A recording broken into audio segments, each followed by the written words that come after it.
Hello and welcome. You're watching Express News with me, Ramesh Ramachandran. US President Donald Trump and Prime Minister Narendra Modi spoke over a 30-minute phone call today, which was made on the request from the US side. Foreign Secretary Vikram Misri briefed the media on the phone conversation. The call began with PM Modi giving details of the Pahalgam attack and Operation Sindoor.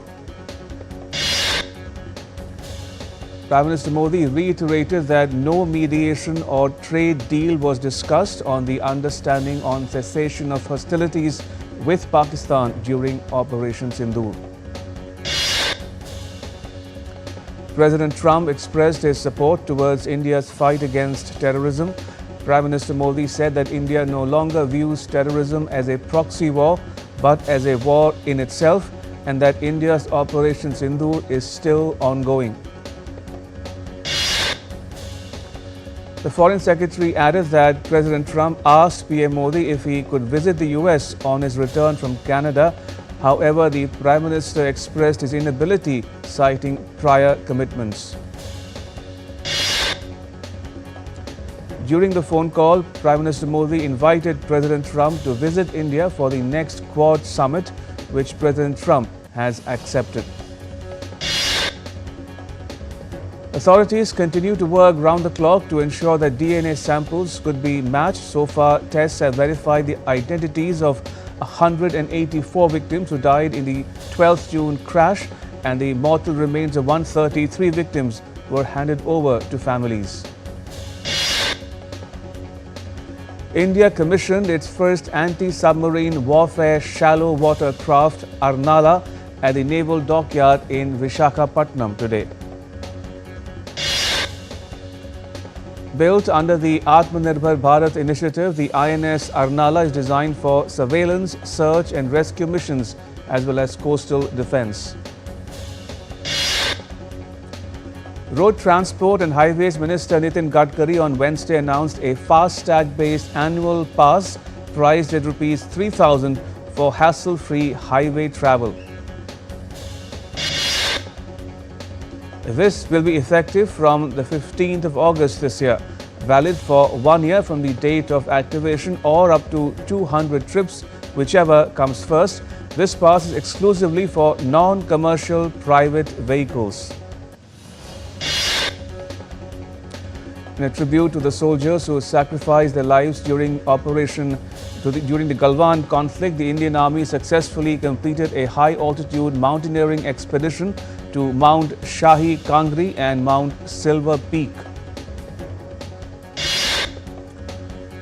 Flagged off on 28th May, the ambitious mission concluded on 18th June under the leadership of Lieutenant General Hitesh Bhalla, General Officer Commanding of the Fire and Fury Corps. Addressing media persons, Agriculture Minister Shivraj Singh Chauhan highlighted that through the recent Viksit Krishi Sankalp nationwide campaign, 13.4 crore farmers were directly engaged to bridge the lab-to-land gap. The minister said that more than 60,000 programs were conducted under the Viksit Krishi Sankalp Abhiyan campaign with a special focus on tribal districts. The minister emphasized that during the campaign, farmers not only share their problems but also showcase their innovations in the agricultural sector. He assured all possible support to the farmers. Indian astronaut Shubhanshu Shukla's Axiom-4 mission to the International Space Station has been postponed to the 22nd of this month to allow NASA to evaluate the operations on the orbital lab after the recent repairs in the Russian section. Commerce Minister Piyush Goyal today embarked on a two-day visit to the United Kingdom. The visit underscores India's strategic focus on strengthening its economic and trade partnership with the UK. In a significant move towards inclusive digital governance, the Digital India Bhashini Division and the Government of Mizoram have signed a landmark MOU to promote multilingual governance and empower the Mizo community.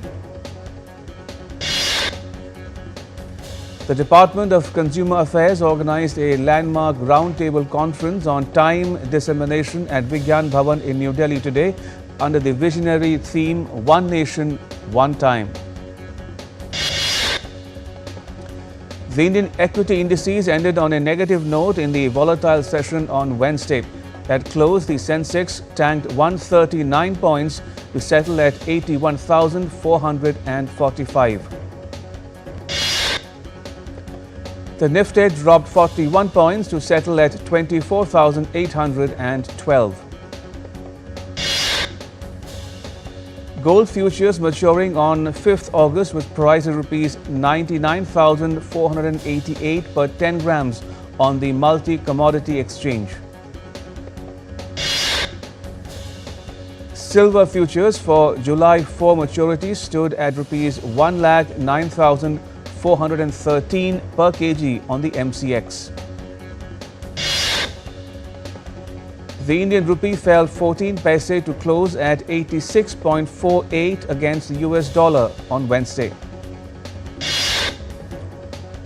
The US Federal Reserve is expected to announce a monetary policy decision on Wednesday, although policymakers are expected to leave rates unchanged. US stocks ended lower on Tuesday as the Israel-Iran conflict raged on for a fifth day. The S&P 500 lost 50 points to end at 5,983, while the Nasdaq Composite lost 180 points to 19,521. European shares were also subdued on Wednesday ahead of the US Federal Reserve's monetary policy decision. The Euro Stoxx 50 futures declined 0.34%, while DAX futures slid 0.54%. Oil prices steadied on Wednesday after a gain of 4% in the previous session as markets weighed up the chance of supply disruptions from the Iran-Israel conflict. Brent crude futures gained 0.2% to $76.61 a barrel, while US West Texas Intermediate crude futures rose 0.2% to $75.01 per barrel. On his last leg of his three-nation visit, Prime Minister Modi has reached Zagreb, the capital of Croatia. The PM received a warm welcome from the Indian diaspora in Zagreb. Earlier, PM Modi thanked the Canadian people and government for hosting a successful G7 summit, which witnessed fruitful discussions on diverse global issues. Prime Minister Modi met Canadian Prime Minister Mark Carney on the sidelines of the 51st G7 Leaders Summit. Both leaders held discussions on a wide range of issues. In a joint remark, PM Modi said that India has kept the foundation in G20 for global good and it should be taken forward at G7 too. PM Modi said that India and Canada are connected by a strong belief in democracy, freedom and rule of law. Both leaders look forward to working closely to add momentum to the India-Canada friendship in diverse areas. The Canadian Prime Minister said that India's presence at the G7 summit is a testament to the importance of PM Modi's leadership. He added that Canada stands with India in its fight against terrorism.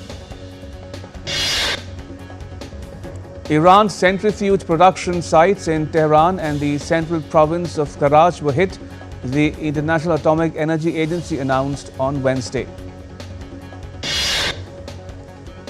Iran's Supreme Leader Ayatollah Ali Khamenei said in a statement read by a television presenter on Wednesday that Iran will not accept the US President Donald Trump's call for an unconditional surrender. Iranian authorities on Wednesday confirmed that two banks had come under a cyber attack. An Iranian government spokeswoman said Bank Sepa and Bank Pasargad had been targeted. Germany's Chancellor Friedrich Merz on Tuesday expressed the greatest respect for the Israeli army's courage to attack Iran and for doing what he said was the dirty work for the world. Thousands marched in Phnom Penh backing Cambodia in its border dispute with Thailand after a soldier's death. Cambodia accuses Thailand of sovereignty breaches including drone fights and troop movements. Nepal's parliament postponed Tuesday's session to Thursday after protests over a visa scam. The Federal Civil Services Bill faced heavy backlash and over 1,500 proposed amendments.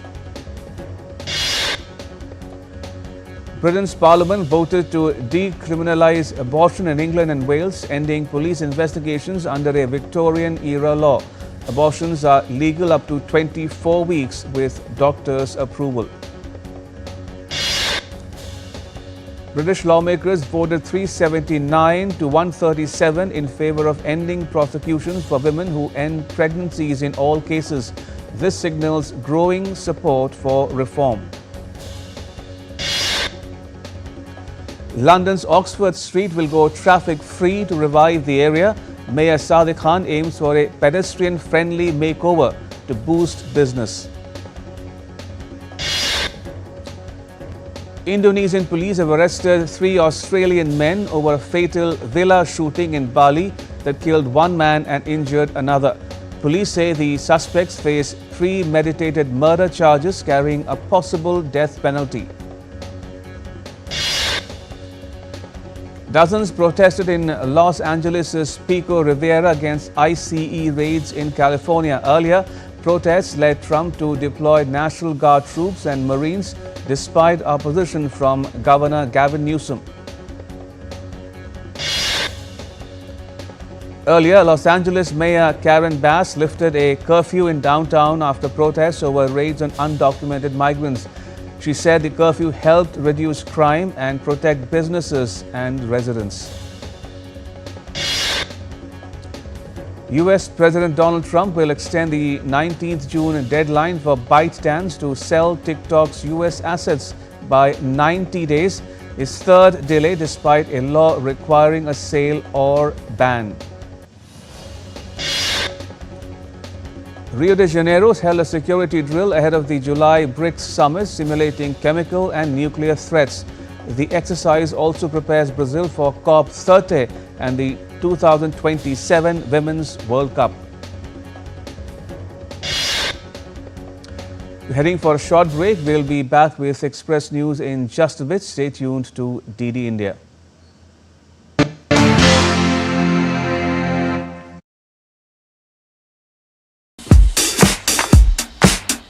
Goa, an adventure paradise like none other.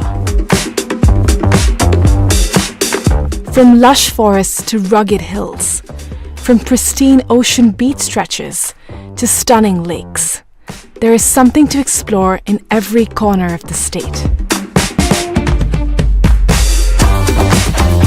And some adventures are wilder than others.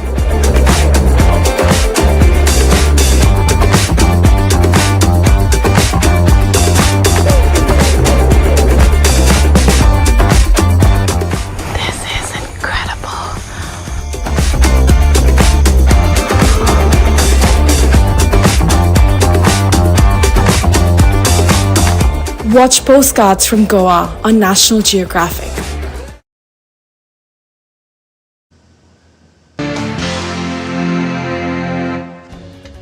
Welcome back. You're watching Express News on DD India. Let's resume. Strong thunderstorms moved across Oklahoma, a state in southern central U.S., bringing heavy rains, gusty winds and lightning, causing trouble in some areas.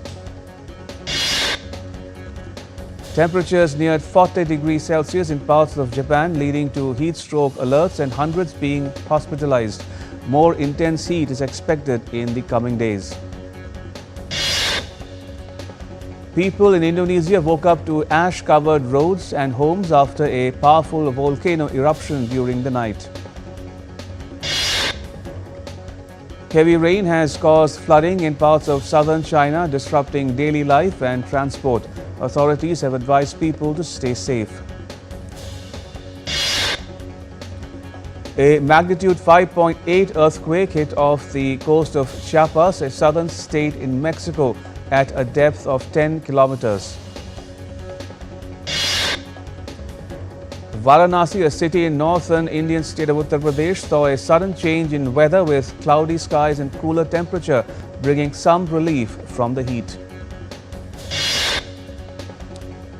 Parts of Mayurbhanj, a district in the eastern Indian state of Odisha, were hit by sudden rain, bringing down temperature and affecting normal life. Heavy rain hit Mumbai, a major city in western India, causing waterlogging and traffic delays in several areas. India's weather department has predicted strong surface winds with speeds reaching 40 to 60 kilometers per hour over several parts of South India between June 18 and 20. Heavy rain hit Kottayam, a city in the southern Indian state of Kerala, causing waterlogging at the port station, disrupting services. More showers are expected in the coming days. In Uttar Pradesh, a week-long yoga and educational workshop kicked off International Yoga Day celebrations at the Gorakhnath Temple. The Consulate General of India in Shanghai marked the 11th International Day of Yoga with a mass session at the Lingshan Buddha Complex in Rushi, Jiangsu Province, drawing over 100 participants. The Asian Festival returned to Sofia in Bulgaria, bringing together over 10 countries, including Mongolia, Vietnam and India, to celebrate traditions, cuisine and culture in South Park. Mongolia's pavilion drew large crowds with traditional dumplings, national vodka and cultural exhibits, marking 75 years of Mongolia-Bulgaria diplomatic ties with special publications. The Saga Prefecture Wind Chime Festival in southwestern Japan offers soothing sounds from 3,000 traditional porcelain chimes hanging across Okawachiyama district. Visitors praise the festival's scenic photo spots and the unique charm of porcelain chimes, which run through 24th of August. More Vietnamese families are choosing museums and heritage sites over amusement parks this summer, turning cultural spaces into interactive classrooms for children using play and technology. At Hanoi's Ho Chi Minh Relic Site, VR and 3D models help young visitors connect with history, fostering curiosity and a deeper love for their cultural roots. During gas pipeline installation in Puente Piedra, Lima, workers uncovered a 1,000-year-old mummy of a young woman from the Chanque culture, halting work for archaeological excavation. Archaeologists found vessels and crustacean remains at the burial site, shedding light on the Chanque civilization that thrived on Peru's central coast before the Inca expansion.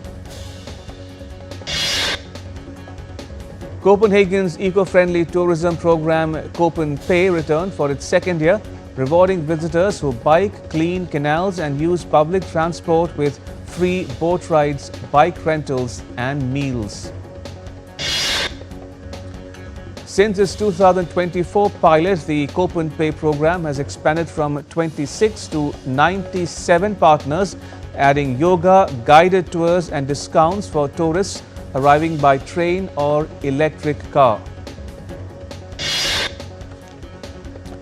Art Zoo, a new taxidermy art exhibit, will open in Amsterdam's historic 17th century mansion, blending anatomy with artistic expression. Artist Ferry van Tongeren described the animals on display as anatomically accurate yet transcending nature's harshness through striking poses and presentation. Ghanaian artist Gideon Appa showcases large format canvases and charcoal drawings of surfers and swimmers at a temporary Paris exhibition in the city's third arrondissement. The Academy of Motion Picture Arts and Sciences announced that its Board of Governors will present the Academy Honorary Awards to Debbie Allen, Tom Cruise and Wynne Thomas.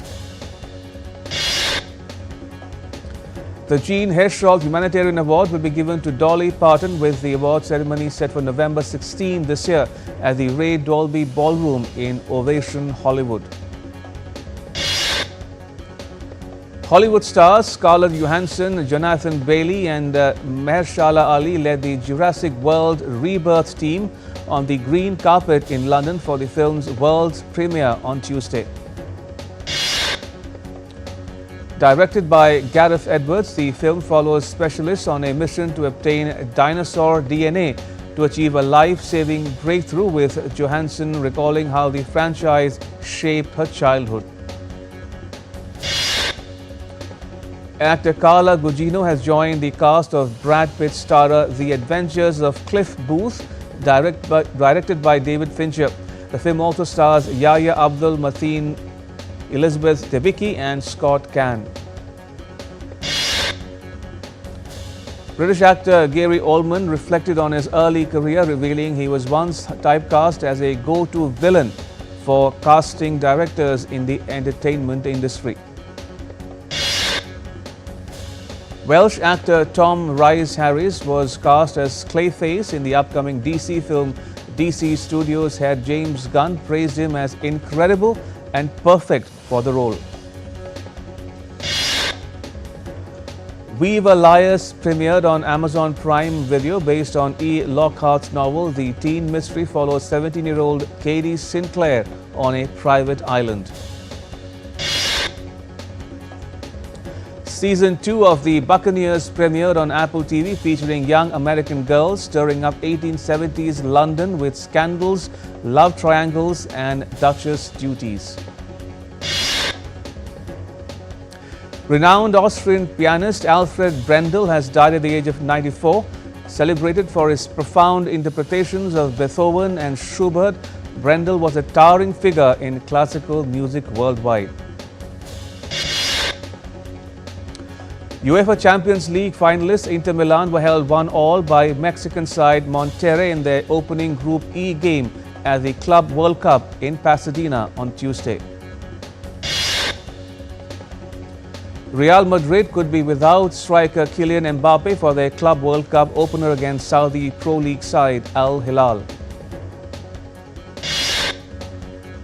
Former Lyon and Bordeaux striker Bernard Lacombe, who won Euro 1984 with France, died on Tuesday at the age of 72 after a long illness. French Open champion Carlos Alcaraz and Emma Raducanu are set to team up in the revamped US Open mixed doubles event. Indian pace spearhead Jasprit Bumrah revealed that he was a captaincy choice for the BCCI selection committee but had to turn the offer due to workload management.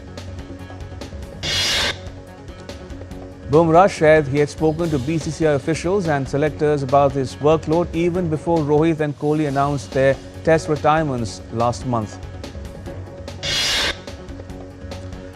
Ahead of their 5-match test series against India, England batter Joe Root said that the opportunities in front of the group are epic and added that India have all bases covered. Indian pacer Harshit Rana, who had been asked to stay back in England, has now officially been added to the India squad for the 5-match test series opener in Headingley, Leeds. Indian batter Smriti Mandhana has claimed the #1 rank in the latest ICC Women's One-Day International Player Rankings. The schedule for the biggest ever ICC Women's T20 World Cup to be held in England next year was announced on Wednesday. England will play Sri Lanka at Edgbaston in the first match of the tournament, which will feature 12 teams for the first time ever. India was placed in Group 1 along with multiple-time champion Australia and will play 5 league stage matches. The Indian junior men's hockey team departed for Berlin, Germany on Wednesday to take part in the upcoming Four Nations tournament. Glenn Maxwell smashed a 49-ball ton to propel defending champions Washington Freedom to their second win in the Major League Cricket tournament. And former Jamaican Olympic sprinter and 15 times world record holder Usain Bolt has been officially named a Guinness World Records icon for his achievements in the field of track athletics and being a global inspiration. That's a wrap on Express News. Thanks for watching. Bye-bye.